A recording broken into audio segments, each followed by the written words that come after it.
نحمده ونصلي ونسلم على رسوله الكريم اما بعد فاعوذ بالله من الشيطان الرجيم بسم الله الرحمن الرحيم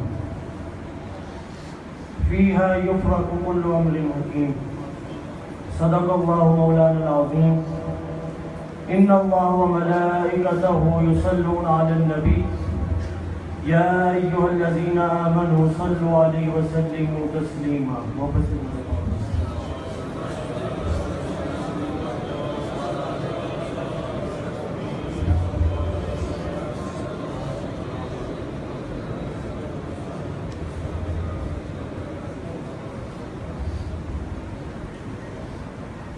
حضرت العلامہ استاد الاساتذہ حضرت علامہ پروفیسر حافظ محمد اعظم نوری دامہ اقبالہ اور دیگر سامعین گرامی قدر السلام علیکم ورحمۃ اللہ وبرکاتہ۔ رحمت داد یا الہی، رحمت داد یا الہی، ہر دم وعدہ تیرا،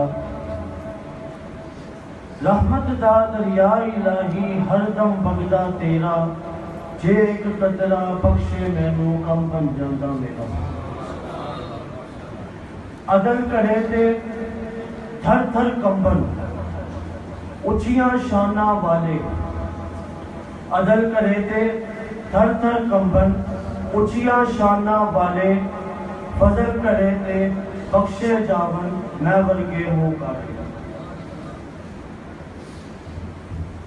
اللہ تعالیٰ کی بارگاہ میں حمد و ثنا اور حضور اکرم صلی اللہ علیہ وسلم کی بارگاہ میں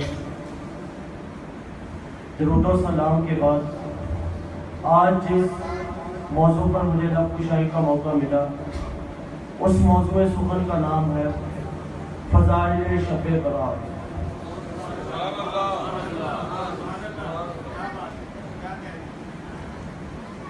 اللہ تعالیٰ نے سورۃ الفاتحہ میں ارشاد فرمایا الرحمن الرحیم۔ رحمان کا مطلب ہوتا ہے تمام جہانوں پر رحمت کرنے والا۔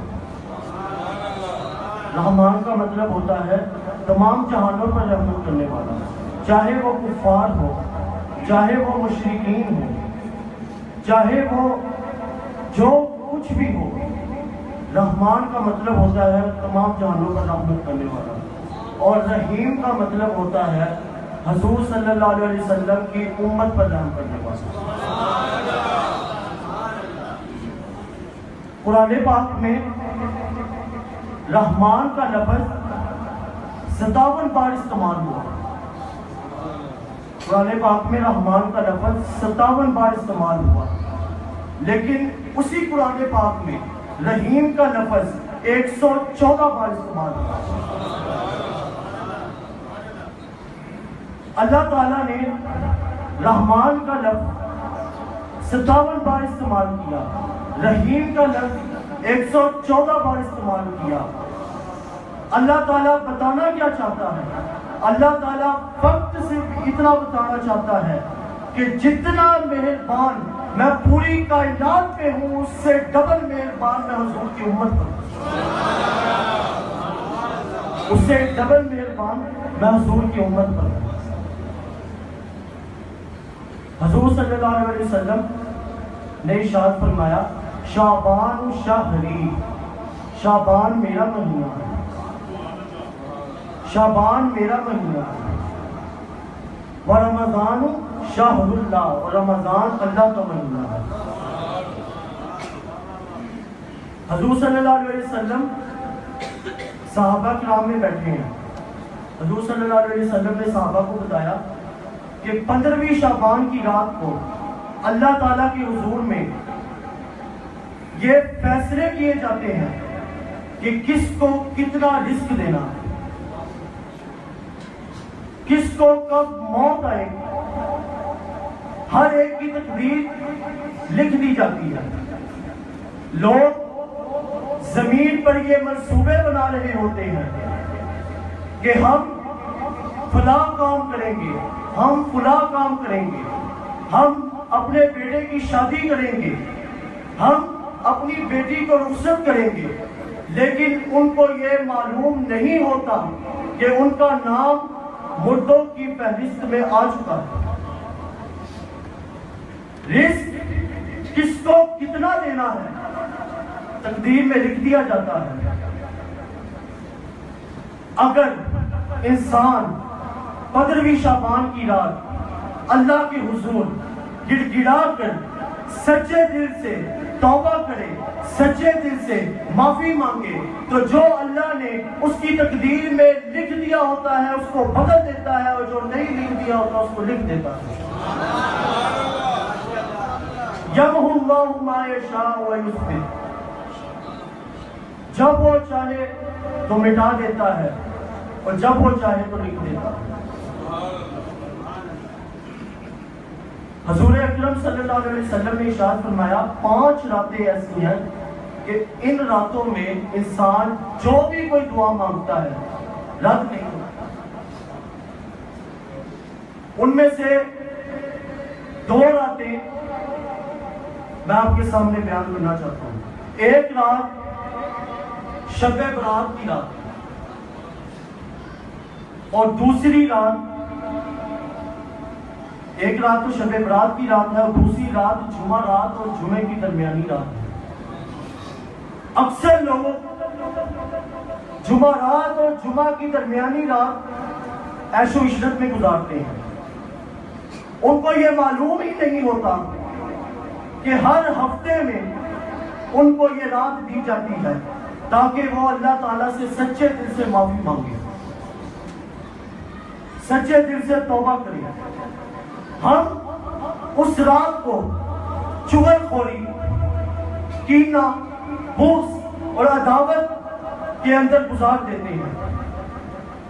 بدکاری اتنی عام ہو گئی ہے، مصر جو ہم سے گناہوں میں کتنا آگے گزرا ہوا ہے، لیکن آپ مصر کو دیکھیں، جمعہ رات اور جمعہ کی جب درمیانی رات آتی ہے تو وہ بھی محفل ذکر سجایا کرتے ہیں۔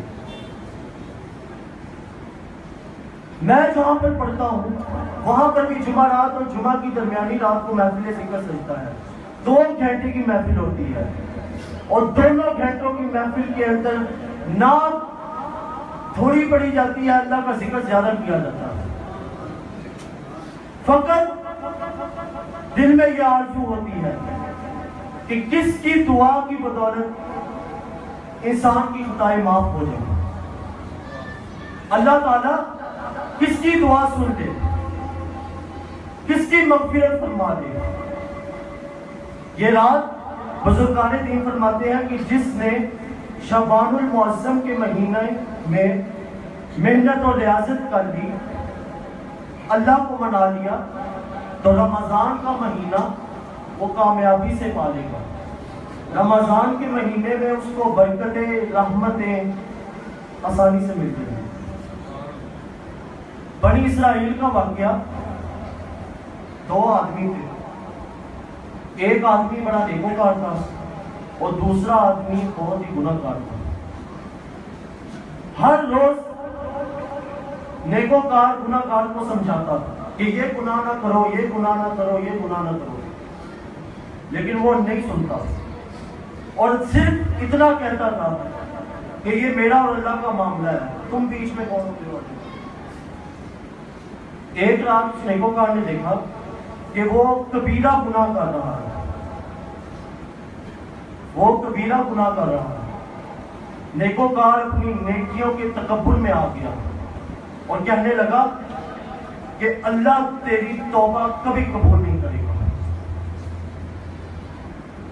اللہ تعالیٰ نے ملک الموت کو کہا کہ ان کا وقت آ گیا، ان دونوں کی تقدیروں میں یہی لکھا تھا کہ ان کی موت کسی وقت آئے گی، ان دونوں کی روح قبض کر دو۔ جب دونوں اللہ کی بارگاہ میں حاضر ہوئے تو اللہ تعالیٰ نے گناہ گار سے پوچھا کہ تو گناہ کرتا تھا اور یہ کہتا تھا کہ یہ میرا اور اللہ کا معاملہ ہے، جا میں نے تجھے اپنی رحمت سے معاف کیا اور تجھے جنت عطا کی۔ اور پھر اللہ تعالیٰ نیکوکار سے مخاطب ہوا اور جلال میں آ کر اللہ تعالیٰ نے ارشاد فرمایا کہ تو کون ہوتا ہے میرے بندوں کو میری رحمت سے محروم کرنے والا؟ تجھے کس نے یہ حق دے دیا کہ تو میرے بندوں کو میری رحمت سے محروم کرے؟ کیونکہ اللہ تعالیٰ نے قرآن پاک میں ارشاد فرمایا لا تقنطوا من رحمت اللہ، میری رحمت سے کبھی مایوس نہ ہونا، ان اللہ یغفر الذنوب جمیعا، بے شک اللہ تعالیٰ تمام گناہوں کی مغفرت فرما دیتا ہے۔ ایک مرتبہ صحابہ کرام حضور اکرم صلی اللہ علیہ وسلم سفر پر جا رہے تھے، تو راستے میں اماں تندور چلا رہی اور اس کا چھوٹا سا بیٹا پاس بیٹھا تھا۔ جب تندور کے شعلے بھڑکے تو ماں نے بیٹے کو پکڑ کر اپنے سینے سے لگا دیا، چادر میں لپیٹ دیا، اور پھر تھوڑی دیر بعد آقا علیہ السلام کی بارگاہ میں آئی اور کہنے لگی کہ آپ بتائیں کہ میں اپنے اس چھوٹے بیٹے کو اس دہتی ہوئی آگ کے تندور میں پھینک سکتی ہوں؟ حضور صلی اللہ علیہ وسلم نے ارشاد فرمایا ایسا ممکن نہیں ہے، کوئی بھی ماں اپنی اولاد کو دہتی ہوئی آگ کے تندور میں نہیں پھینک سکتی۔ تو اس اماں نے رو کر پوچھا کہ یا رسول اللہ، اگر میں اپنے بیٹے کو اس تندور میں نہیں پھینک سکتی تو کیا اللہ تعالیٰ قیامت والے دن اپنے بندوں کو آگ میں پھینکے گا؟ کیا اللہ تعالیٰ اپنے بندوں کو قیامت والے دن آگ میں پھینکے گا؟ تو حضور صلی اللہ علیہ وسلم نے سر مبارک جھکا لیا اور زاروں قطار رونے لگا۔ کچھ دیر بعد انہوں نے اپنا سر مبارک اٹھایا اور کہا ہاں ماں، تو بالکل ٹھیک کہتی ہے، قیامت والے دن اللہ تعالیٰ کسی اپنے بندے کو دوزخ کی آگ میں نہیں پھینکے گا سوائے اس کے جس نے کلمہ پڑھنے سے انکار کر دیا۔ اس لیے یہ رات بڑی رحمت اور بخشش والی رات ہے۔ ہمیں چاہیے کہ ہم اس رات گڑ گڑا کر سچے دل سے اللہ تعالیٰ سے معافی مانگے تاکہ اللہ تعالیٰ ہماری لکھی ہوئی تقدیروں کو بدل دے اور جو ہماری تقدیر میں نہیں لکھا وہ لکھ دے۔ آمین وآخر دعوانا۔ یہ تھے حافظ محمد